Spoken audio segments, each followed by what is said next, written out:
করছি।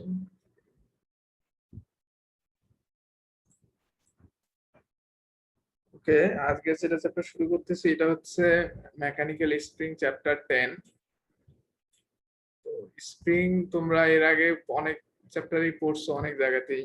Spring basically কি বলতো? ইন শর্ট, যদি অনেক শর্ট করে বলতে চাই, স্প্রিং কি জিনিস?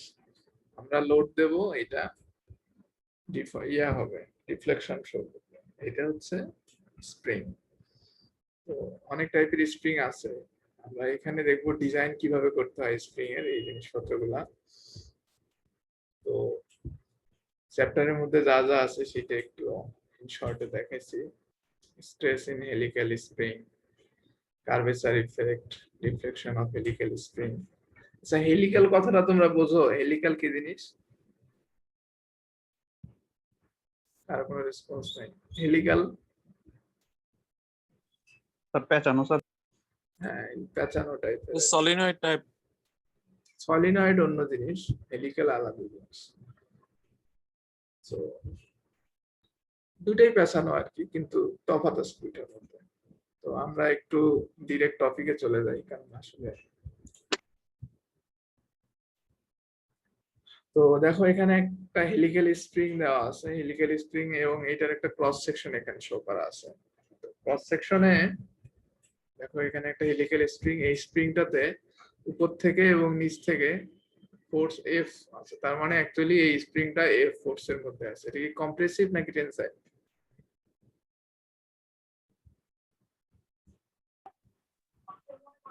এটা কম্প্রেসিভ নাকি টেনসাইল? কম্প্রেসিভ। কম্প্রেসিভ। এখানে একটা এফ কম্প্রেসিভ ফোর্স এইটার উপর অ্যাপ্লাই করা হয়েছে। সো এই এফ, এটা এমন হতে পারে যে কম্প্রেসিভ হতে পারে, এটা টেনসাইল হতে পারে। সো এখানে একটা কন্ডিশনের জন্য দেখা যাচ্ছে এটা কম্প্রেসিভ। তো এরকম একটা কম্প্রেসিভ ফোর্স অ্যাপ্লাই করলে, বা এরকম একটা এর অপোজিট টেনসাইল ফোর্স অ্যাপ্লাই করলে এখানে কি রকম স্ট্রেস হতে পারে, কি রকম স্ট্রেস ক্রিয়েট হতে পারে স্প্রিং এর মধ্যে, এটা নিয়ে আমরা কিছু ফর্মুলা দেখব। তো এই জন্য এটার নাম দেওয়া হচ্ছে স্ট্রেসেস ইন হেলিক্যাল স্প্রিং। তো এই হেলিক্যাল স্প্রিং এর উপর বেসিক্যালি আমরা ফোর্স দিচ্ছি এফ। তাহলে এরকম যদি ফোর্স এফ দেই, এটা যদি একটা ক্রস সেকশন নেই স্প্রিংটা, তাহলে এরকম সার্কুলার কিছু দেখা যাবে, এরিয়া দেখা যাবে। সার্কুলার এরিয়া গুলোতে কি কি ধরনের স্ট্রেস থাকবে খেয়াল করো। এইভাবে যদি আমি ডিরেক্টলি ফোর্স এফ দেই, তাহলে এই এফ একটা শেয়ার ফোর্স থাকবে না? এই এফ একটা শেয়ার ফোর্স থাকবে, সেটা হবে হচ্ছে এফ বাই এ। এফ হলো এই ফোর্স, এ হলো এই যে এগুলো ক্রস সেকশনের এরিয়া। ঠিক আছে, এই যে এগুলো ক্রস সেকশনের এরিয়া। এটা হচ্ছে ডিরেক্ট যে শেয়ারটা দেওয়া হচ্ছে সেই শেয়ারটা। ঠিক আছে, ডিরেক্ট শেয়ার, এটা এই ক্রস সেকশনের উপর ডিরেক্ট যে শেয়ারটা পড়বে সেটা। আরেকটা ঘটনা ঘটবে এখানে, আমি যদি এফ ফোর্স এখানে অ্যাপ্লাই করি, এই এফ ফোর্সের জন্য এখানে একটা টরশন ফিল করবে। এই স্প্রিংটা যখন এফ ফোর্সের জন্য কম্প্রেশন বা টেনশনের মধ্যে থাকবে, তখন এই স্প্রিং এর যে ম্যাটেরিয়ালটা আছে এটা একটা টরশন নিজে নিজে ফিল করবে।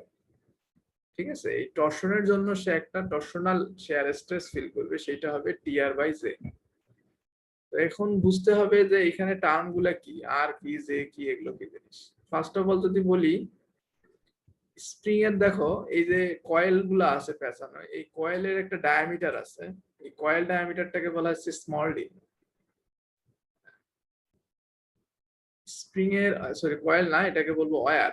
সরি, কয়েল হচ্ছে এই যে পেঁচানো যে ইয়েটা সার্কুলার সেকশন, এইটাকে বলা হচ্ছে কয়েল, এটাকে বলা হয় কয়েল ডায়ামিটার। কয়েল ডায়ামিটারটা হচ্ছে ক্যাপিটাল ডি, আর হচ্ছে ওয়্যার ডায়ামিটার যেটা, এটাকে বলা হচ্ছে স্মল ডি। কেমন? এরপর আসো, আমি যখন এখানে ফোর্স দিলাম, তাহলে এই ক্রস সেকশনের এরিয়া তাহলে কি হবে বলতো? এই যে ফোর্সের কারণে এখানে যে ডিরেক্ট শেয়ার পাবো, ওই শেয়ার বের করার জন্য ক্রস সেকশন এরিয়া বের করতে হবে। তাহলে এটার ক্রস সেকশনের এরিয়া কি হবে? Pi D square by 4।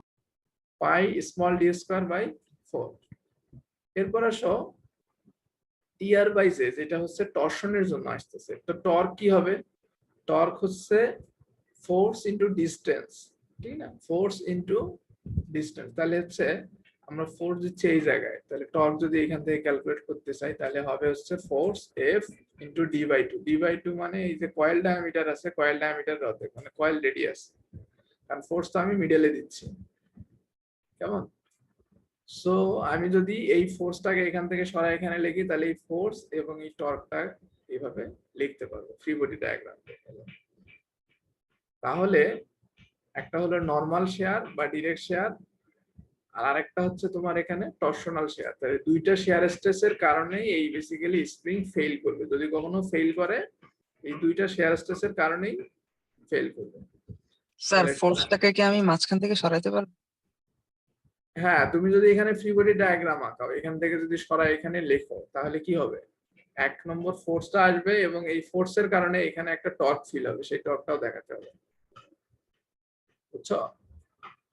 আমি যদি ফোর্সটাকে এই জায়গায় খেয়াল করে দেখি যে এই জায়গায় আমি ফ্রি বডি ডায়াগ্রাম বা এই জায়গার যে পার্টিকেল বা এই জায়গার যে পয়েন্টটা আছে, এখানে কি পরিমাণ ফোর্স বা টর্ক সে অনুভব করবে। তো এখানকার ফোর্স তো ছিল একটা নরমাল শেয়ার ফোর্স, যেটা ছিল ওইটা একটা থাকবে এবং ওই ফোর্সের জন্য করসপন্ডিং একটা টর্কও থাকবে। ঠিক আছে? এই ফোর্সের জন্য এখানে করসপন্ডিং একটা টর্কও থাকবে। তো এরপর ওই ফর্মুলা যদি আমি বসাই দেই, যে কি জিনিস বলতো? পোলার moment of inertia. Polar moment of inertia. তো আমি যদি সব এখানে বসাই দিই, যে হলো π/32 d⁴। সো এখানে সিম্পলিফাই করলে ফর্মুলাটা দাঁড়াবে এরকম।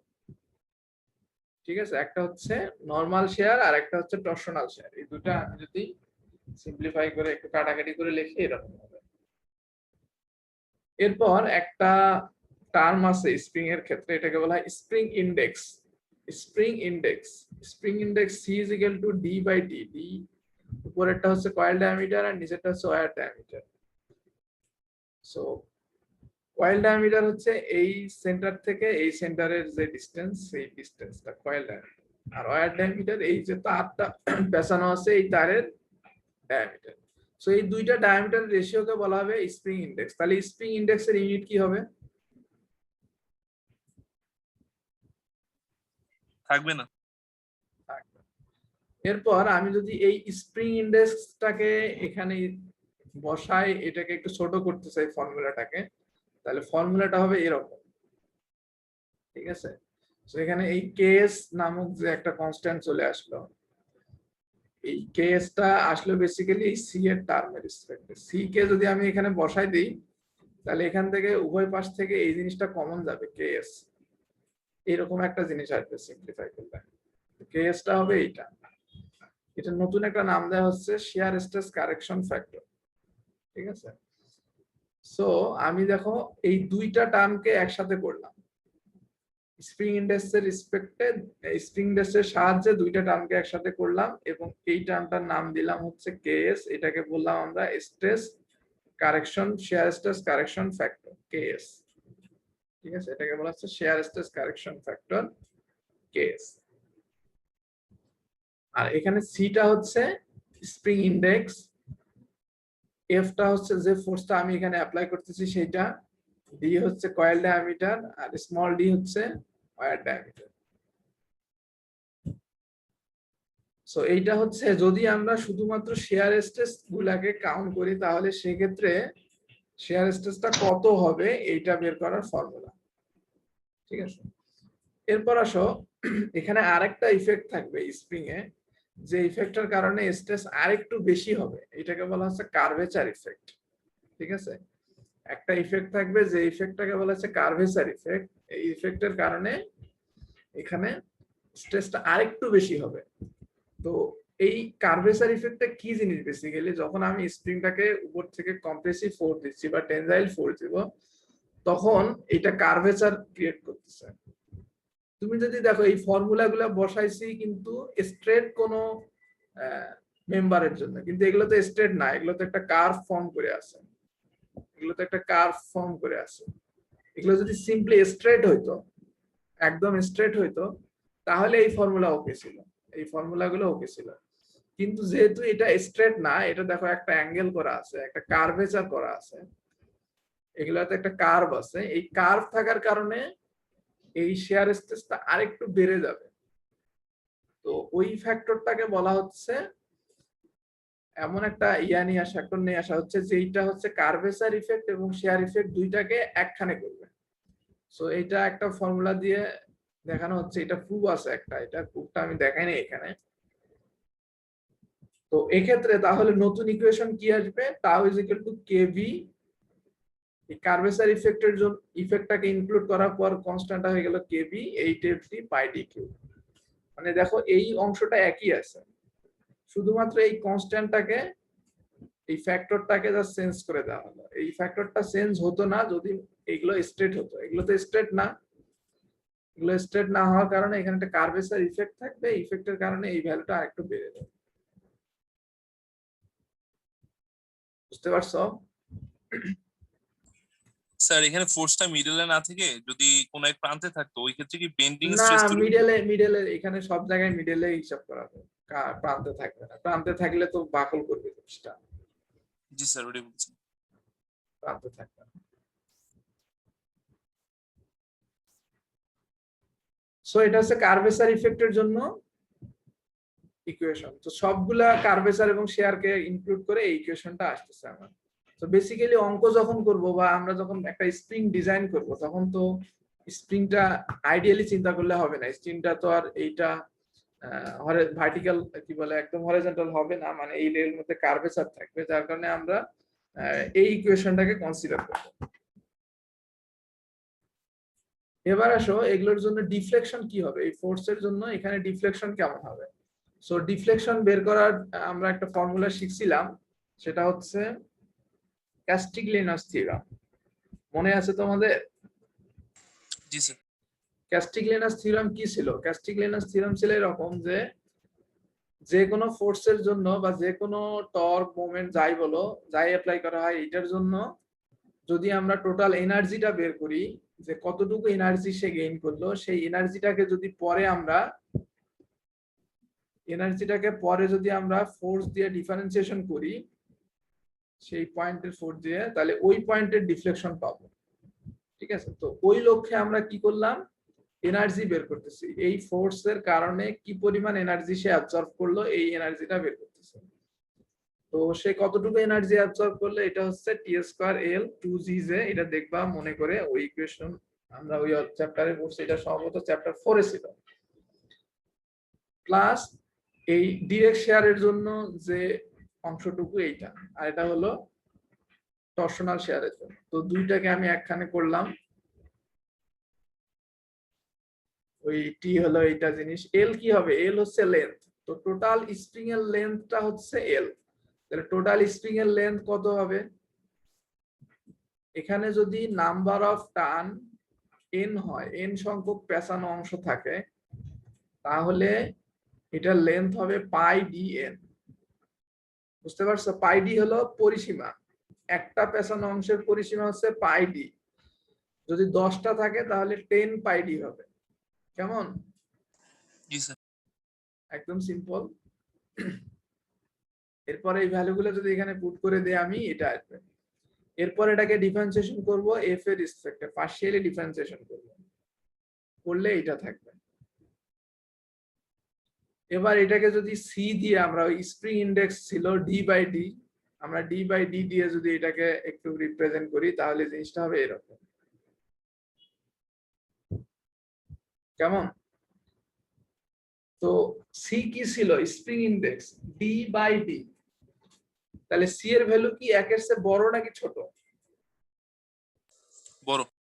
সি এর ভ্যালু অবশ্যই একের চাইতে অনেক বড়। তাহলে খেয়াল করে দেখো, আমরা যদি এখানে 1/2c² করি, ধরলাম সি এর ভ্যালু 10, তাহলে 1/2c² কত হবে, 1/2 ইন্টু c², c মানে হচ্ছে 10 ইন্টু স্কোয়ার মানে 100, তাহলে 1/200, 1/200 এর ভ্যালু একের চাইতে অনেক ছোট না? জি স্যার। যার কারণে এই অংশটাকে কি করা হচ্ছে, নেগলেক্ট। এই দেখো নেগলেক্ট করে, এই যে একটা এটা কিন্তু ডিরেক্ট সমান না, কাছাকাছি, এইটার ভ্যালুটা এটার কাছাকাছি, এই জন্য এইভাবে রিপ্রেজেন্ট করা হচ্ছে। মানে তুমি যেহেতু ডিজাইন কনসিডারেশনে আনতেছো, যার কারণে এত ঝামেলায় না গিয়ে এই অংশটাকে টোটালি ইগনোর করা হচ্ছে। ঠিক আছে? তাহলে কোন একটা স্প্রিং এর ডিফ্লেকশন বের করতে গেলে y ইজ ইকুয়াল টু হবে 8f dqn d to the power 4g। f টা হলো অ্যাপ্লাইড ফোর্স, d টা হচ্ছে কয়েল ডায়ামিটার, n হচ্ছে কতটা প্যাচ আছে এখানে সেই প্যাচ সংখ্যা, আর এই ছোট d টা হচ্ছে ওয়্যার ডায়ামিটার, আর g টা কি জিনিস, g টা কি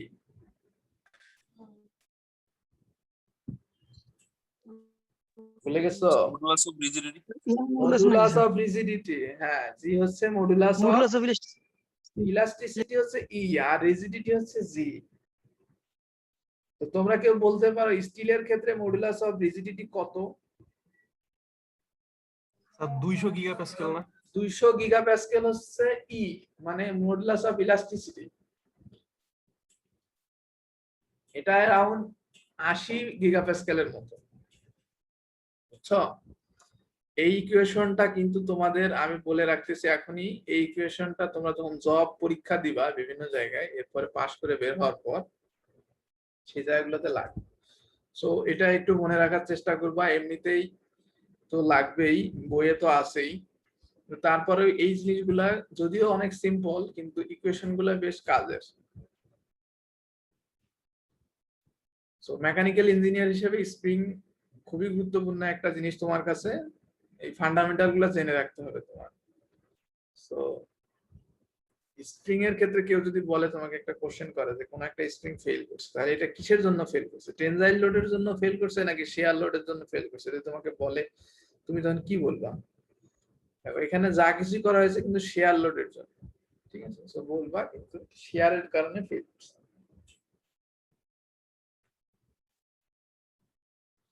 তাহলে আমি যদি এটাকে স্প্রিং কনস্ট্যান্ট কে কে দ্বারা রিপ্রেজেন্ট করি আমরা, spring constant K is equal two কি বলতো?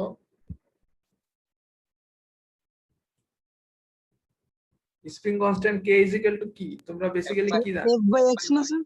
F by x, F হলো ফোর্স আর x হলো ডিফ্লেকশন, তাহলে এই F আর y টা হলো এখানে ডিফ্লেকশন, তোমরা যেটা x বলতে ওইটা এখানে y, তাহলে F by y করলে পাবো হলো k, তাহলে F by y করলে যদি k পাই তাহলে k ইজ ইকুয়াল টু, দেখো তো এটা হবে কিনা? জি স্যার।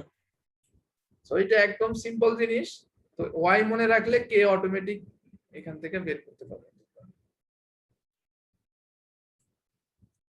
স্যার টেনজাইল লোডের জন্য স্প্রিং ফেল করতে পারে না? টেনজাইল লোডের জন্য ফেল করতে পারে, বাট এখানে তুমি যদিও টেনজাইল লোড দাও, ধরো যে আমি এখানে আপাতত কম্প্রেসিভ লোড দিয়ে আমি দেখাইছি, টেনজাইল লোড দিলেও বেসিক্যালি স্প্রিং এর উপর টেনজাইল লোড পড়বে না, ওর উপর পড়বে হচ্ছে শিয়ার লোড, ঠিক আছে? দেখো আমরা আগের স্লাইডটাতে দেখাইছি সো স্যার টেনজাইল না, টরশনাল লোড। টরশনাল, এখানে এই স্প্রিং এর ক্ষেত্রে তো ডিরেক্ট তুমি যে ফোর্সটা দিচ্ছ এটা কম্প্রেশন হতে পারে, টেনজাইল হতে পারে, তুমি যে ফোর্সই দাও ওইটা অ্যাকচুয়ালি কি হচ্ছে এখানে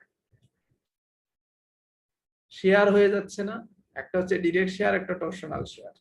জি স্যার। তো এরকম অনেক ধরনের স্প্রিং আছে, এটা যেমন একটা एग्जांपल দেখানো হচ্ছে কম্প্রেসিভ বা কম্প্রেশন স্প্রিং, এরকম টেনশনিক স্প্রিংও আছে, টেনশনিক স্প্রিং এর জন্য একই রকম ফর্মুলাগুলো ইউজ হবে। আবার টরশনাল স্প্রিংও আছে, টরশনাল স্প্রিং এর ক্ষেত্রে এই রকম ফর্মুলাগুলো ইউজ হবে না, এই ফর্মুলাগুলো শুধুমাত্র কম্প্রেসিভ এবং টেনজাইল লোডের জন্য। যদি কখনো টরশনাল স্প্রিং দেখো, টরশনালের জন্য ফর্মুলাগুলো আলাদা হবে, ওইটা আমি একটু দেখাবো পরে। তো আপাতত তোমাদেরকে আমি যেটা পড়াচ্ছি এটা এই ফর্মুলাগুলো ইউজ হবে শুধুমাত্র টেনশন এবং কম্প্রেশন স্প্রিং এর জন্য, ঠিক আছে? জি স্যার। তো কম্প্রেশন স্প্রিং দেখতে কেমন হবে দেখো, এখানে অনেকগুলো কম্প্রেশন স্প্রিং এর एग्जांपल দেয়া আছে, ঠিক আছে? কম্প্রেশন স্প্রিং মানে এটা কম্প্রেসিভ লোড ক্যারি করবে। আবারও বলতেছি, যদিও আমি কম্প্রেশন দিচ্ছি স্প্রিং এর উপর, কিন্তু ম্যাটেরিয়ালটা ফিল করতেছে কিন্তু টরশন এবং ডিরেক্ট শেয়ার, তো অ্যাকচুয়ালি ফেল করলে ম্যাটেরিয়ালটা শেয়ারে ফেল করে। তো এখানে অনেক ধরনের एग्जांपल দেয়া আছে, দেখো ফার্স্ট एग्जांपलটা হচ্ছে প্লেন ইন রাইট হ্যান্ড, এটা রাইট হ্যান্ড পেঁচানো, এইজন্য রাইট হ্যান্ড। এটা দেখো লেফট হ্যান্ড পেঁচানো, মানে একটা ডান দিকে পেঁচানো আর একটা বাম দিকে পেঁচানো, এটা ফ্যাক্ট না এখানে, তো তোমার এখানে বুঝতে হবে ইন্ট গুলা কিরকম। যেমন এটা হচ্ছে প্লেন ইন্ট, মানে ইন্ট গুলা একদম প্লেন, যেরকম ছিল ওই রকমই আছে। এটা দেখো স্কোয়ার এন্ড গ্রাউন্ড ইন্ট, এটাতে দেখো কাটা আছে, স্ট্রিংটার ইন্ট গুলা কাটা আছে, একদিকে স্কোয়ার আর একদিকে কাটা, ঠিক আছে। তো এরকম বিভিন্ন এন্ডের হতে পারে স্ট্রিং, এমন না যে সবসময় প্লেন বা স্কোয়ার থাকবে, এরকম গ্রাউন্ড করা থাকতে পারে। তো এই টার্ম গুলো আমাদের জেনে রাখা দরকার। এটা একটা টেবিল আছে এখানে, এই টেবিল গুলো থেকে আমাকে কিছু ফর্মুলা দেয়া আছে, এগুলো লাগে ম্যাথ করতে বা ডিজাইন করতে। যেমন ধরো প্লেন স্প্রিং এর জন্য, প্লেন স্প্রিং হলে এইটা, মানে এর দুই দিকে কোনো কিছু করা নাই, যেরকম স্প্রিং ছিল ওই রকমই, কোনো ধরনের ঘষা মাজা করা নাই। তাহলে এরকম যদি থাকে স্প্রিং কে, প্লেন স্প্রিং একদম, তাহলে সেক্ষেত্রে দেখো কিছু টার্ম আছে, এগুলো কিরকম হবে। ইন্ট কয়েল, ইন্ট কয়েল মানে হচ্ছে যে দুই প্রান্তে পেঁচানো অংশ, এই প্রান্ত এবং এই প্রান্ত, এই প্রান্তেও কোনো পেঁচানো সেরকম অংশ এখানে ফিক্সড করে রাখা নাই, এখানেও নাই, যার কারণে এখানে ইন্ট কয়েল বা NE0। এরপর টোটাল কয়েল, টোটাল কয়েল মানে এখানে কয়টা পেঁচানো আছে, মানে এখানে 1 2 3 4 5 6, তো এখানে 6টা প্যাচ আছে, তো এখানে টোটাল কয়েল হচ্ছে NT।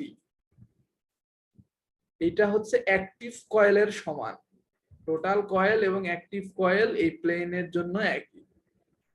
অ্যাক্টিভ কয়েল মানে কি, অ্যাক্টিভ নাম্বার অফ কয়েল হচ্ছে যেগুলো শুধুমাত্র কম্প্রেশন বা টেনশন ফিল করবে, যে অংশগুলা, বাকি অংশ যেগুলো, যেমন ধরো যে এই জায়গায় ইন্ডে যদি তোমার ফিক্সড করে দেওয়া থাকতো, ইন্ডে যদি এরকম করে দেওয়া থাকতো একটা ইন্ট, তাহলে এই অংশটা কিন্তু কোনো একটা ম্যাটেরিয়ালের সাথে ফিক্সড হয়ে থাকতো, এই অংশটা টেনশন বা কম্প্রেশনে এক্সটেন্ড করতো না, ঠিক আছে।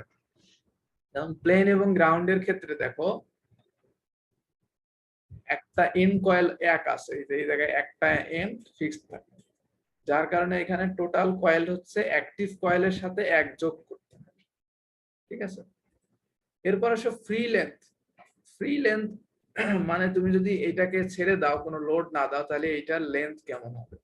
কোনো লোড যদি আমি এখানে না দিই, তাহলে এখানে যতটা ধরো যে তোমার আছে, প্যাচ আছে, তার সাথে পিস যদি গুণ, পিস মানে কি, একটা প্যাচ থেকে আরেকটা প্যাচের ডিস্টেন্স, এটা হচ্ছে পিস।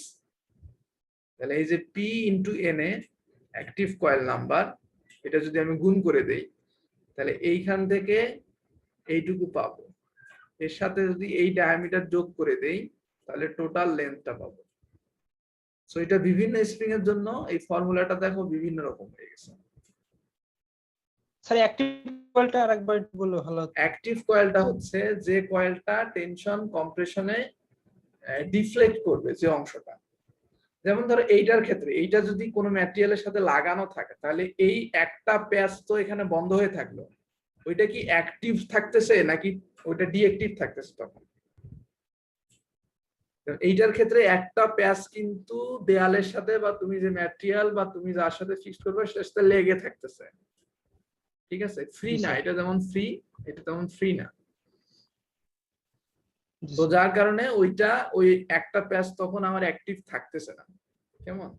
তো এই জন্য টোটাল কয়েলটা হবে NT = Na+1, মানে অ্যাক্টিভ কয়েলটা একটা কমে যাচ্ছে, টোটাল কয়েল হচ্ছে অ্যাক্টিভ কয়েলের সাথে এক যোগ করতে হচ্ছে। আর ফ্রি লেন্থ যেটা বললাম, যদি কোনো লোড তুমি এখানে না দাও, তাহলে এটার লেন্থ কতটুকু হবে সেটা, ঠিক আছে। এরপর হচ্ছে সলিড লেন্থ। সলিড লেন্থ হচ্ছে তুমি এটাকে একদম কম্প্রেসিভ করে, এমন কম্প্রেস করছো যে এর নিচে আর কম্প্রেসড হচ্ছে না, তাহলে এই গ্যাপ গুলা থাকবে, না স্যার। গ্যাপ গুলা থাকবে না, তাহলে এটা একদম ভরাট হয়ে যাবে না। এটা যখন ভরাট হয়ে গেলে মিনিমাম যেটুকু লেন্থ এটা অ্যাচিভ করবে, এটাকে বলা হচ্ছে সলিড লেন্থ। মিনিমাম যতটুকু লেন্থ এটা অ্যাচিভ করবে, মানে একদম কম্প্রেসড করলে এটা সলিড হয়ে যাবে, তো এটা হচ্ছে সলিড লেন্থ LS। আর পিস তো বুঝতেইছো, পিস হচ্ছে একটা থেকে আরেকটার ডিস্টেন্স ফ্রি অবস্থায়। তাহলে ফ্রি অবস্থা হচ্ছে যখন কোনো লোড থাকবে না, আর সলিড অবস্থা হলে একদম কম্প্রেসড করলে ম্যাক্সিমাম কতটুকু কম্প্রেসড অবস্থায় এর মিনিমাম যে লেন্থটা শো করবে ওটা হচ্ছে সলিড লেন্থ।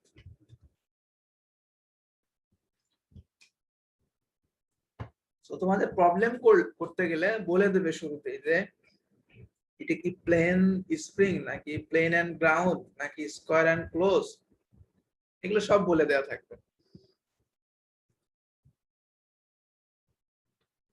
এরপর স্টেবিলিটি অফ স্প্রিং। যদি আমি একটু তোমাদেরকে বলি, একটা স্প্রিং যদি, যেমন এই স্প্রিংটা, স্প্রিং এর উপর একটা কম্প্রেসিভ লোড যদি আমি দিই, তাহলে এটা একটা কলাম, তুমি যদি চিন্তা করো একটা কলামের মতো, এটা একটা কলামের মতো চিন্তা করা যাবে না? জি স্যার। তোমার যদি এইটার লেন্থটা অনেক বেশি হয়, তোমার যদি ফোর্স বেশি হয়, তাহলে এটা একসময় বাকল করবে না? জি স্যার। সো স্প্রিং শুধুমাত্র যে ডিজাইন করার সময় তোমাকে শেয়ার লোড গুলা বা এগুলো কনসিডার করতে হবে তা না। এইটা যেহেতু কম্প্রেশন স্প্রিং, এইটা ইয়াও হতে পারে, কলামের মতো বাকলও করতে পারে। এই জন্য একটা টার্ম আসতেছে এখানে, এটার নাম হচ্ছে স্টেবিলিটি অফ কম্প্রেশন স্প্রিং।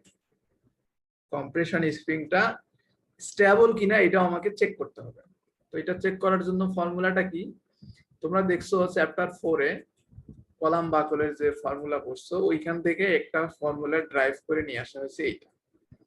এখন বলতে পারো এটা কিভাবে আসলো, ওইটা ওই ফর্মুলা থেকে অনেকগুলা ইকুয়েশন পার হয়ে এইটা আসছে। এখানে এল নটটা হচ্ছে ফ্রি লেন্থ, স্প্রিং এর কতটুকু লেন্থ তুমি অ্যালাউ করবা সেটা। ডি হচ্ছে কয়েল ডায়ামিটার, আলফা হচ্ছে একটা কনস্ট্যান্ট, এটা একটা টেবিল থেকে নিতে হবে, এই টেবিল থেকে নিতে হবে। তাহলে এই অংশটা কি, ই হচ্ছে মডুলাস অফ ইলাস্টিসিটি, জি হচ্ছে মডুলাস অফ রিজিডিটি। ঠিক আছে, তাহলে একটা নির্দিষ্ট ম্যাটেরিয়ালের জন্য এইটুকু অংশ কি হবে, ফিক্সড হবে না, কনস্ট্যান্ট হবে না? এগুলো তো কনস্ট্যান্ট, ম্যাটেরিয়ালের উপর ডিপেন্ড করতেছে, এগুলো ডিপেন্ড করতেছে ম্যাটেরিয়ালের উপর। আর ডিজাইন ফ্যাক্টর এখানে কোনগুলা, একটা হচ্ছে ডি আর একটা হলো এল নট। এল নট হচ্ছে তুমি কতটুকু লেন্থ এটার অ্যালাউ করবা, এর চেয়ে বেশি লেন্থ হলে এটা ফেল করবে। আর আলফা হচ্ছে একটা এন কন্ডিশনের উপর ডিপেন্ড করে একটা কনস্ট্যান্ট, এই কনস্ট্যান্ট গুলো এই টেবিল থেকে রিড করতে হবে তোমাকে, বুঝছো? তাহলে এখানে খেয়াল করে দেখো, এল এইটার চেয়ে যদি বেশি হয় এল, তাহলে ফেল করবে। তাহলে এই জন্য বলা হচ্ছে যে এইটার যে একটা ভ্যালু হবে সেইটা যেন সবসময় এল নটের সাথে বড় হয়, বা এল নটটা যেন এইটার সাথে সবসময় ছোট হয়। এল নটের তুমি ইচ্ছা মতো একটা লম্বা কম্প্রেশন স্প্রিং বানাতে পারবা না, ঠিক আছে, কারণ এটা বাকল করেও ফেল করতে পারে কলামের মতো। তার কারণে এটা দিয়ে একটা চেক করা হয় যে আমার স্প্রিংটা কলামের মতো বাকল করবে কিনা। এটা বইয়ে আছে, একদম বই থেকে নেওয়া। এরপর আসে স্প্রিং ম্যাটেরিয়াল। তাহলে স্যার বাকল করার ক্ষেত্রে কয়েল ডায়ামিটার ওয়ার ডায়ামিটার অথবা স্যার পিচের কোনো ভূমিকা নাই? ওয়্যার ডায়ামিটার বা পিচের এখানে কোনো ভূমিকা নেই, ওয়্যার ডায়ামিটার বা পিচের এখানে কোনো ভূমিকা নেই। এখানে শুধুমাত্র দেখো ডি এবং আলফা, ডি হচ্ছে কয়েল ডায়ামিটার, আলফা হচ্ছে এন্ড কন্ডিশন, মানে দুইটা স্প্রিং এর এন্ড কি রকম এইটার উপর ডিপেন্ড করতেছে। আর এগুলো তো ম্যাটেরিয়াল। ওই যে স্যার কলামের এন্ড কন্ডিশনের মতো আর কি। হ্যাঁ, অনেকটা কলামের এন্ড কন্ডিশনের মতো। কলাম কি জন্য ফেল করে, বাকল করার সময় ওখানে দেখবা যে ফর্মুলা আছে, ওখানে কিন্তু মডুলাস অফ ইলাস্টিসিটি কথাটা আছে, ই, ওখানে কিন্তু জি ছিল না, ওখানে ছিল ই, ফোর্স কতটুকু অ্যাপ্লাই করতেছে সেই ফোর্সটা, এবং হচ্ছে আর কি ছিল,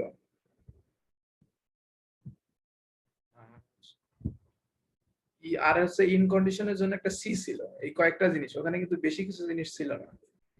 যাই হোক, এখানে ওগুলা থেকে আসছে, যার কারণে সিমিলার কিছুটা ইকুয়েশন গুলো। এরপর আসতেছে স্প্রিং ম্যাটেরিয়াল। যেহেতু স্প্রিং গুলা ফেল করতেছে হচ্ছে টর্শনে এবং হচ্ছে ডিরেক্ট শেয়ারে, তাহলে এগুলো হচ্ছে শেয়ার স্ট্রেসের কারণে ফেল করতেছে। তো স্প্রিং এর যে ম্যাটেরিয়াল গুলো আছে, বিভিন্ন ধরনের স্প্রিং ম্যাটেরিয়াল ইউজ করা হয়। তো তোমরা কত জায়গায় স্প্রিং দেখছো একটু বলো তো, কোথায় কোথায় স্প্রিং ব্যবহার করা হয়? বলো, কয়েকটা এক্সাম্পল বলো। অটোমোবাইল সেক্টরে স্প্রিং ইউজ করা হয়, যেমন গাড়ির সাসপেনশনে যে স্প্রিংটা ইউজ করা হয়, এটা কি কম্প্রেসিভ নাকি টেনজাইল? কিরকম স্প্রিং? কম্প্রেসিভ মানে কম্প্রেশন স্প্রিং। তারপর টেনশন স্প্রিং কোন কোন জায়গায় ব্যবহার করা হয়? দেখবা গাড়ির বিভিন্ন জায়গায় ব্রেক যে জায়গাগুলোতে আছে বা ক্লাস বা যে জায়গাগুলোতে আছে, ক্লাস প্যাডেল, ব্রেক প্যাডেল, এই জায়গাগুলোতে স্প্রিং ইউজ করা হয়, এগুলোতে টেনশন স্প্রিং ইউজ করা হয়। মানে কোন একটা জিনিস চেপে ধরলা, আবার ওটাকে আগের জায়গায় ফিরাই নিয়ে যাওয়ার জন্য এটা ইউজ করা হয় স্প্রিং। তো এরকম স্প্রিং বিভিন্ন জায়গায় ইউজ করা হয়। এই স্প্রিং এর বিভিন্ন ম্যাটেরিয়াল থাকে।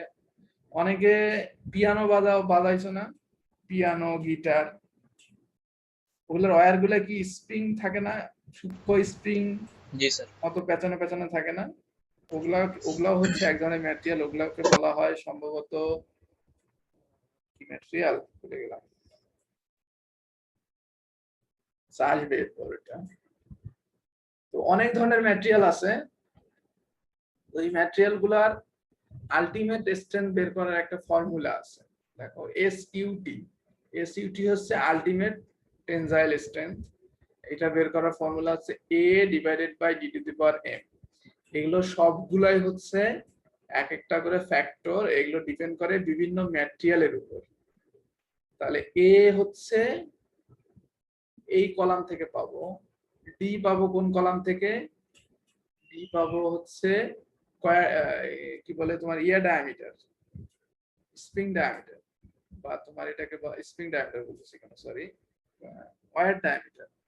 আর m হচ্ছে একটা ফ্যাক্টর, এটা পাবো কোন জায়গা থেকে? এই জায়গা থেকে, এক্সপোনেন্ট বলা হয় এটাকে m। ঠিক আছে? তো এখানে দেখো, যেমন ওইটার কথা বললাম, মিউজিক ওয়্যার, এটা গিটারে ইউজ করা হয় বা পিয়ানো টিয়ানো বিভিন্ন জায়গায়। তো এই মিউজিক ওয়্যারের দেখো m এর ভ্যালু দেয়া আছে, এর ভ্যালু দেয়া আছে। এটা হচ্ছে kpsi ইউনিটে আছে, এটা হলো মেগাপ্যাসকেল, এটা এসআই ইউনিট, আর এটা হলো কেএসআই তে আছে। সো দুইটা তোমাকে খেয়াল রাখতে হবে, তুমি আসলে কোন ইউনিটটা ইউজ করতেছো। তুমি যখন এসআই ইউজ করবা তখন এটা, যখন তুমি এফপিএস ইউজ করবা তখন এটা। এটা হলো আলটিমেট টেনজাইল স্ট্রেংথ বের করার ফর্মুলা। তো আমার তো বেসিক্যালি স্ট্রেংথ এখানে ফেল করে হচ্ছে শেয়ারে। তো শেয়ার ইল্ডটা তাহলে কত হবে? শেয়ার ইল্ডটা হবে হলো বেসিক্যালি আলটিমেট টেনজাইলের 35% থেকে শুরু করে 52% এর মধ্যে। ঠিক আছে? এর মধ্যেই শেয়ার ইল্ডটা থাকবে। তো আমরা যখন কোনো ম্যাটেরিয়াল বা কোনো কিছু ডিজাইন করি, তখন কিন্তু ইল্ড পয়েন্টটাকে চিন্তা করি, কারণ এটা যদি ফেল করে, তো ইল্ডের পরে কিন্তু পার্মানেন্ট ডিফরমেশন শুরু হয়। তো আমরা এই জন্য চেষ্টা করি যেন এটা ইল্ডের নিচে থাকে। তো ইল্ড স্ট্রেংথটা বের করার ফর্মুলা হচ্ছে এগুলা। ঠিক আছে? এটা হচ্ছে 0.35 থেকে 0.52 আলটিমেট স্ট্রেংথের মধ্যে থাকবে। তো এটা বিভিন্ন ম্যাটেরিয়ালের জন্য বিভিন্ন রকম হয়। এটা একটা জেনারেলাইজড ইকুয়েশন, বিভিন্ন ম্যাটেরিয়ালের জন্য একসাথে করে দেয়। এটা যদি তোমার মিউজিক ওয়্যার হয়, মিউজিক ওয়্যারের ক্ষেত্রে প্রবাবলি 0.45 ধরা হয়। মানে আলটিমেট টেনজাইল স্ট্রেংথ যেটা বের করবে, ওইটার 45% হবে হচ্ছে yield strength, share yield strength. তো আমার বেসিক্যালি লাগবে এই এসএসওয়াই, যেটা এইটা। তো একটা ম্যাথ আছে এখানে, এই ম্যাথটা একটু আমরা করব। এই ম্যাথ এতক্ষণ যে সমস্ত জিনিসপত্র দেখানো হলো, এই সবকিছু এই ম্যাথটার মধ্যে আছে।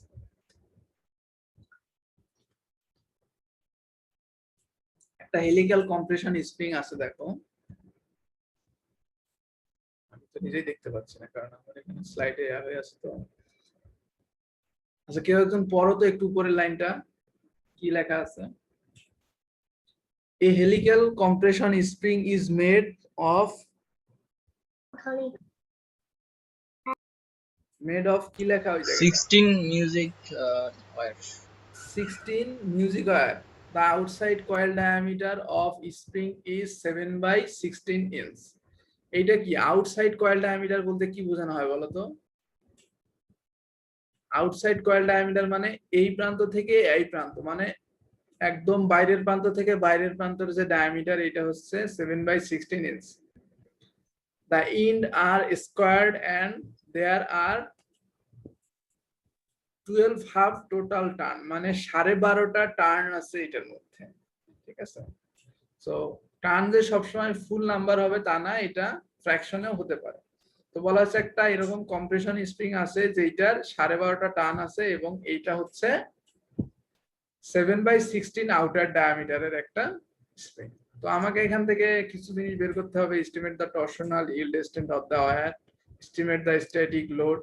তো এগুলো অনেক কিছু চাইছে, আমরা এক এক করে আগাবো। তো ফার্স্ট অফ অল আমি যদি বলি তোমাদের এখানে, তো এখানে আমাদের স্প্রিং এর যে জিনিসপত্রগুলো দেয়া আছে তার মধ্যে থেকে, যেমন ধরো এই ডিটা কি বলতো, বড় ডিটা হচ্ছে কয়েল ডায়ামিটার, আর এইটা কি outside coil diameter. Outside coil diameter. এটা কি সেম জিনিস? এই বড় ডি আর এইটি কি সেম জিনিস? আচ্ছা তাহলে এই বড় ডিটা পাইতে গেলে কি করতে হবে বলতো, মানে স্যার দুই পাশ থেকে রেডিয়াস বাদ দিতে হবে। দুই পাশ থেকে রেডিয়াস বাদ দিতে হবে। যে রেডিয়াস স্যার বাদ দেওয়া ওয়্যার ডায়ামিটারটা বিয়োগ করলে হবে। মানে এইটা থেকে এইটা যেটা আছে এটা থেকে এইটি ছোট ডিটা বাদ দিলে এটা পেয়ে যাবে, তাই না? তো আমাদের বেসিক্যালি এই মিউট করে বেসিক্যালি লাগে কিন্তু ক্যাপিটাল ডি। ক্লাস হচ্ছে জয় যখন উঠবে তখন থেকে শুরু হয়, বুঝছেন? তো আমরা দেখি এখন কিভাবে বের করব estimate the torsional yield strength. Torsional yield strength কিভাবে বের করব? ওই যে একটু আগে যে টেবিলটা দেখানো হলো ওইখান থেকে দেখো মিউজিক ওয়্যার ছিল। স্যার ডি এর ব্যাপারটা যদি আবার একটু বলতেন স্যার। একটু তোমরা মিউট করো, বাকিরা যারা কথা বলতেছে একটু মিউট করে রাখো। হ্যাঁ, ডি এর ব্যাপারটা এখানে দেখো একটু যদি বলি, এই ডিটা, এই ছোট ডিটা হচ্ছে ওয়্যার ডায়ামিটার। এইটা হচ্ছে ডিপেন্ড করতেছে 16 মিউজিক ওয়্যার। 16 মিউজিক ওয়্যারের ক্ষেত্রে আমরা যদি অ্যাপেন্ডিক্স A28 এ যাই তাহলে ওয়্যার ডায়ামিটারটা পাবো হচ্ছে 0.037। এটা হচ্ছে ওয়্যার ডায়ামিটার, ঠিক আছে। কয়েল ডায়ামিটারটা হচ্ছে এই সেন্টার থেকে এই সেন্টারের ডিসটেন্স। কিন্তু আমার কি এই সেন্টার থেকে এই সেন্টারের ডিসটেন্স দেয়া আছে? আমার দেয়া আছে হচ্ছে আউটসাইড কয়েল ডায়ামিটার, মানে বাইরের পয়েন্ট থেকে বাইরের পয়েন্টের ডিসটেন্স দেয়া আছে। মানে বেশি দেওয়া আছে না? বেশি দেওয়া আছে, তাহলে বেশি দেওয়া আছে এখান থেকে যদি ক্যাপিটাল ডি বের করতে চাই তাহলে কি করতে হবে?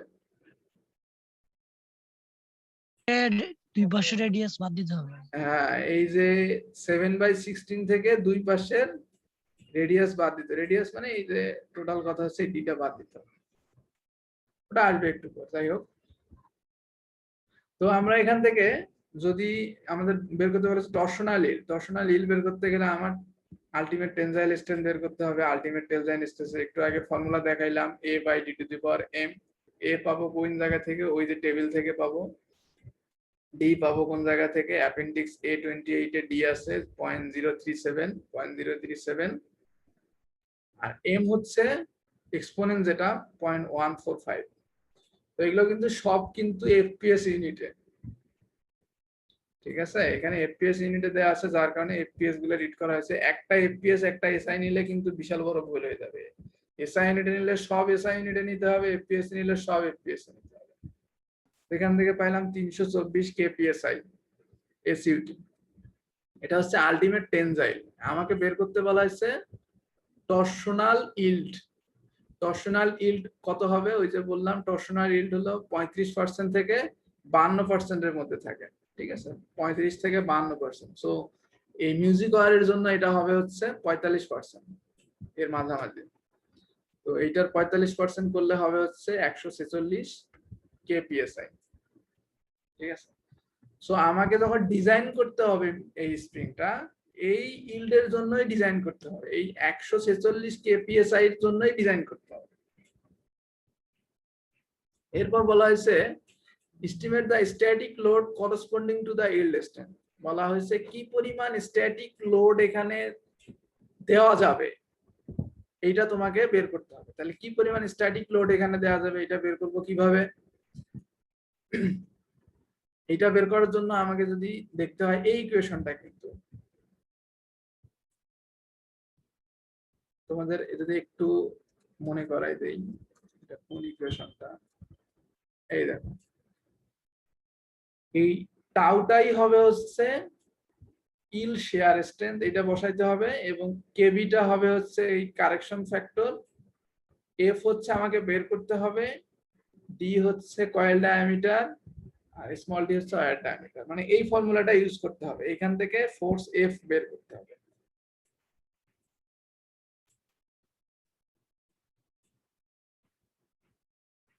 দেখো, তাই করা হয়েছে। ফার্স্ট অফ অল কেবি বের করা হয়েছে, কেবি হচ্ছে এই যে 4c + 2 divided by 4c - 3। C হচ্ছে স্প্রিং ইন্ডেক্স। স্প্রিং ইন্ডেক্স কি জিনিস? এই কয়েল ডায়ামিটার, এই দেখো কয়েল ডায়ামিটার পাইছি আমরা, আউটার ডায়ামিটার থেকে ওয়্যার ডায়ামিটার বাদ দিছি 0.4 আসছে। এইটা ডিভাইডেড বাই যদি আমি ওয়্যার ডায়ামিটার ছোট হাতের ডি করি, তাহলে আমি পাবো 10.8। 10.8 হচ্ছে আমার স্প্রিং ইন্ডেক্স। সো এখানে যদি আমি এই ফর্মুলায় বসাই দেই, বি পাবো, কে বি পাবো এইটা 1.124।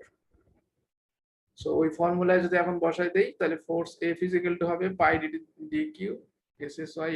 এটা আমি একটু আগে যে ফর্মুলা দেখাইলাম ওইটাতে বসাই দিলাম। তো ওইটাতে বসাই দিয়ে দেখলাম যে আমার 6.46 যদি আমি পাউন্ড ফোর্স এখানে অ্যাপ্লাই করি এই স্প্রিং এ, তাহলে এটা ইল্ড স্ট্রেংথকে টাচ করবে।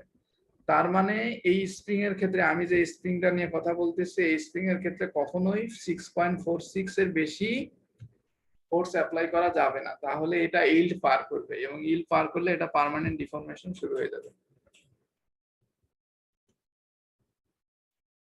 দেখো এইটুকু বুঝতে পারলা কিনা? কোনো কোশ্চেন থাকলে বলো।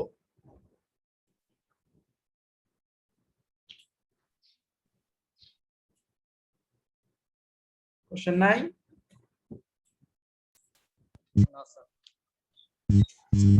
তো স্যার দেখতেছি না স্যার কোশ্চেন।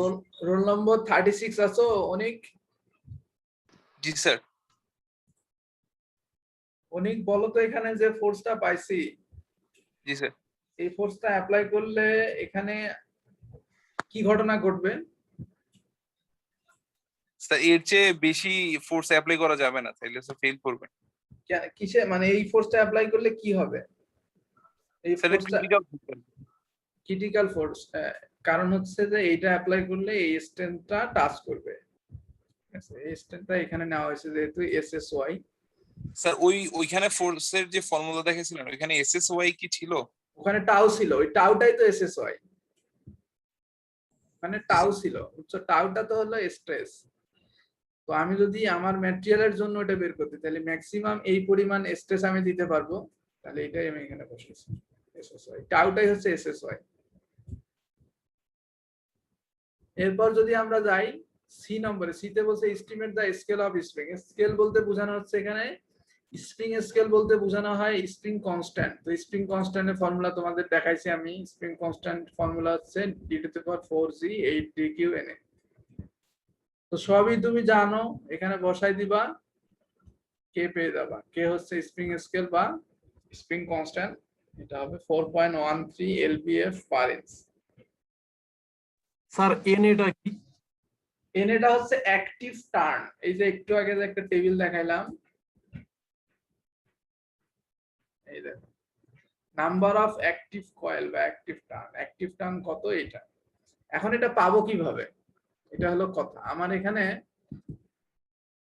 এখানে বলা ছিল হচ্ছে 12.5টা টোটাল টার্ন ছিল। কেমন? 12.5টা ছিল টোটাল টার্ন। তাহলে এনে বের করার ফর্মুলা কি? টোটাল টার্ন থেকে 2 বাদ দিতে হবে।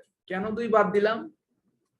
কারণ আমার যে স্প্রিংটা ছিল, এই স্প্রিংটা হচ্ছে ইন্ড আর স্কয়ার, মানে 2টা ইন্ড স্কয়ার। তাহলে 2টা ইন্ড স্কয়ার হলে ফর্মুলা কোনটা বসাবো আমি? দেখো, স্কয়ার ইন্ড যদি হয়, স্কয়ার ইন্ডের ক্ষেত্রে দেখো, এই যে টোটাল কয়েল হচ্ছে এনটি ইজ ইকুয়াল টু হবে হলো এনএ প্লাস 2। তাহলে এনএ বের করতে গেলে কি করতে হবে? এনটি থেকে 2 বাদ দিতে হবে না?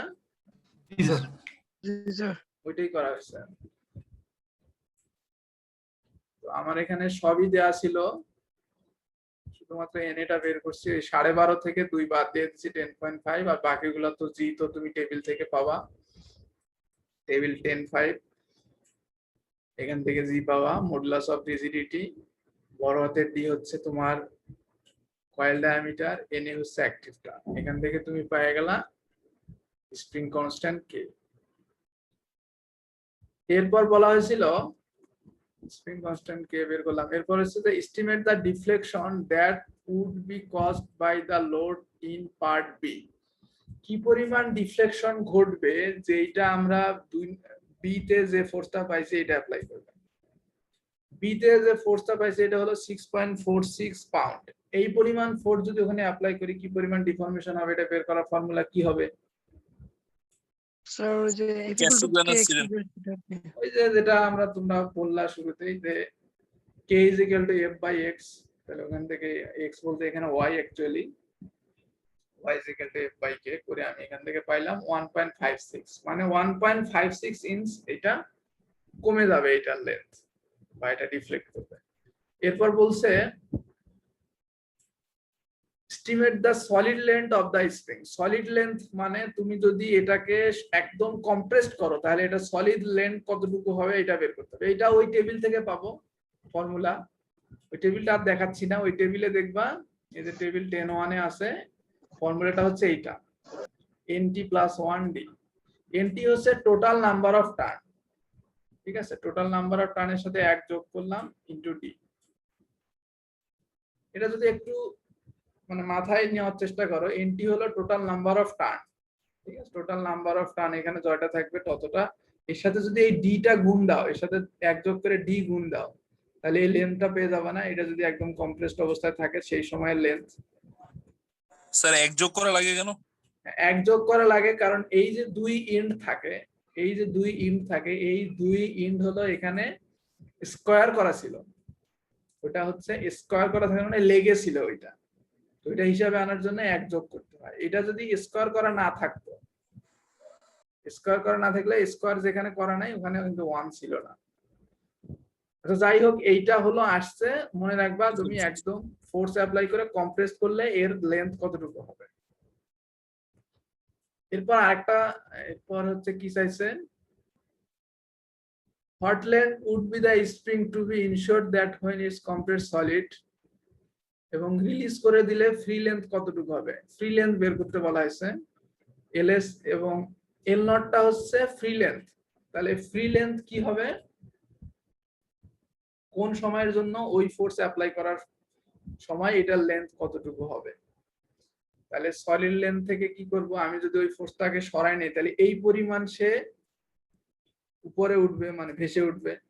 বুঝতে পারছো কথাটা? আমার ধরো যে একদম সলিড অবস্থায় আছে, তাহলে সলিড অবস্থায় থাকা এর লেন্থ ছিল হচ্ছে 0.5 ইঞ্চ, ঠিক আছে। আমি যদি এই পরিমাণ ফোর্স সরাই নেই, এই যে পরিমাণ ফোর্স এখানে অ্যাপ্লাই করছি 6.46, এই পরিমাণ ফোর্স যদি এখান থেকে সরাই নেই তাহলে এই পরিমাণ উপরে ভেসে উঠবে না সে, জি স্যার। এবং সেই সময় তার লেন্থ কত হবে 1.56 ভেসে উঠবে এবং সলিড লেন্থ ছিল 0.5, তাহলে তার টোটাল লেন্থ হবে সেই সময় 2.06 ইঞ্চ। সো সলিড লেন্থ থেকে ওটা যোগ করতে হচ্ছে, সলিড লেন্থ হচ্ছে একদম যদি কম্প্রেস থাকতো সেই অবস্থার জন্য। এরপর বের করতে বলা হয়েছে given the length found in part f, part F এ যে পরিমাণ ফোর্স পাইলাম আমি সেইটা কি বাকলিং এর জন্য পসিবিলিটি রাখে কিনা, মানে ওই লেন্থটা কি বাকল, ওই লেন্থে বাকল করতে পারে কিনা। তাহলে ওই লেন্থে বাকল করতে পারে কিনা এটা ফর্মুলা কোনটা, এই যে এটা একটু আগে দেখাইছি তোমাদের এল নট এর ফর্মুলা, এই যে এটা। তাহলে ওই লেন্থে বাকল করবে কিনা সেটা চেক করার জন্য এটা আমার ফর্মুলা লাগবে। তো এখানে খেয়াল করে দেখো কি করা ছিল, দুইটা স্প্রিং এর 2 এন্ড কি করা ছিল, ফিক্সড ছিল নাকি? অঙ্কটা স্লাইডে দেখানো বেশ টাফ।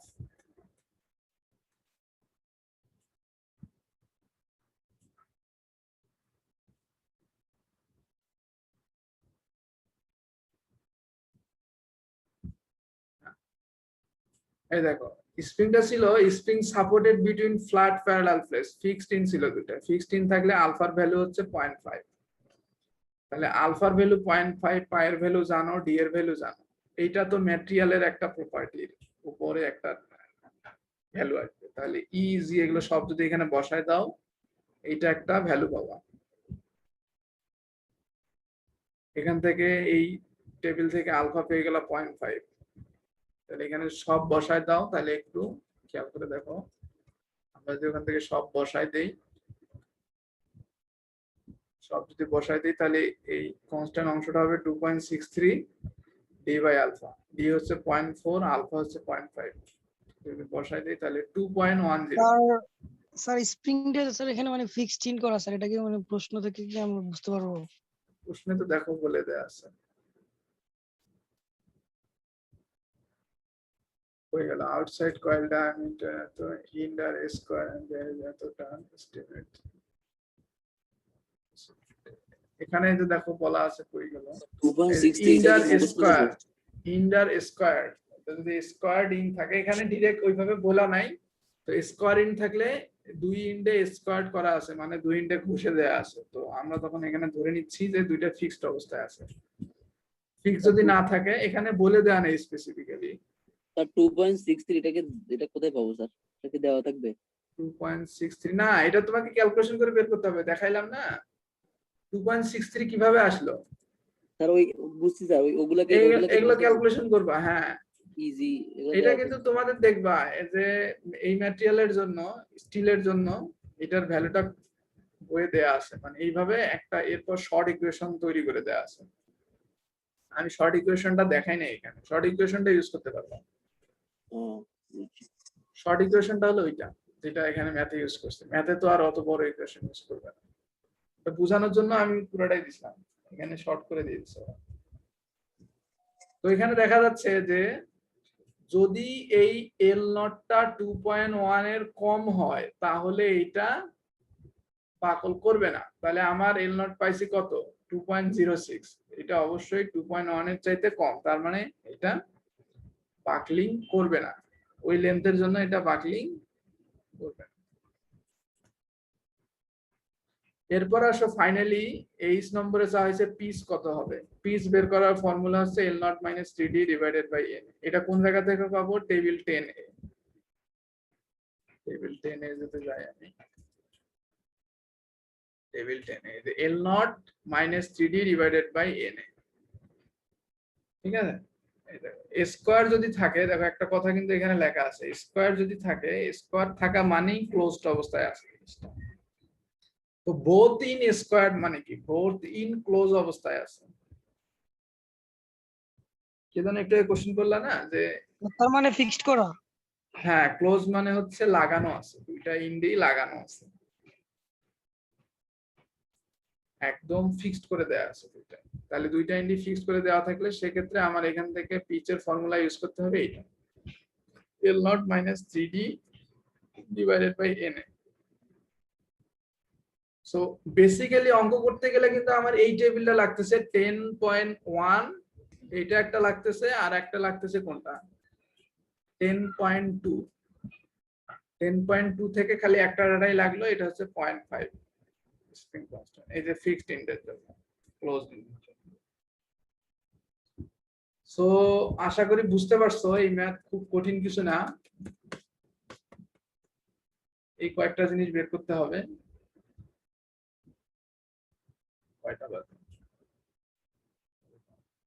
কয়টা পার হয়ে গেছে। সো আজকে এই পর্যন্ত রাখতেছি। এখানে আরেকটা ম্যাথ আমি তোমাদেরকে একটু সাজেশন করব, এটা দেখবা, আমি নেক্সট ক্লাসে টাইম পেলে করাবো। এটা হচ্ছে 10.6। এতক্ষণ যেগুলো করা হলে এটা হচ্ছে একটা কম্প্রেশন স্প্রিং এর জন্য, এটা হচ্ছে একটা টেনশন স্প্রিং এর জন্য। নেক্সট ক্লাসে ইনশাল্লাহ আমি তোমাদের এই চ্যাপ্টারটা শেষ করে দেব। আজকের এই পর্যন্ত কারো কোনো কোশ্চেন থাকলে আমাকে একটু বলতে পারো। স্যার নেক্সট ক্লাসে জানাবো স্যার পরে। ওকে, ঠিক আছে, জানাও তোমরা, দেখা হবে ইনশাআল্লাহ নেক্সট ক্লাসে। টেনশন স্প্রিং এর জন্য তো ফর্মুলা সেম থাকবে সব। হ্যাঁ হ্যাঁ, ফর্মুলাগুলো এইগুলোই থাকবে, শুধুমাত্র এই টেবিল ইউজ করতে পারবে না, এই টেবিল কিন্তু কম্প্রেশন স্প্রিং এর টেবিল, এই টেবিল হচ্ছে কম্প্রেশনে। যতক্ষণ পর্যন্ত দেখো যে কমন ফর্মুলা ছিল, যেমন হচ্ছে স্ট্রেস ইন হেলিক্যাল স্প্রিং, এগুলো একই ফর্মুলা, দুই স্প্রিং এর জন্য একই রকম, এটাও দুই স্প্রিং এর জন্য একই রকম। কিন্তু যখনই কম্প্রেশন স্প্রিং চলে আসলো, তখন এই ফর্মুলা গুলো সব কম্প্রেশন স্প্রিং এর, এগুলো সব কম্প্রেশন স্প্রিং, কারণ টেনশন স্প্রিং এর তো বাকল করার কোনো চিন্তা নাই, তো ওখানে এগুলো ফর্মুলা থাকবে। জি স্যার, বুঝতে পারছি। ওকে, আশা করি বুঝতে পারছো। তোমাদের সাথে নেক্সট ক্লাসে দেখা হবে ইনশাআল্লাহ। আদাব স্যার।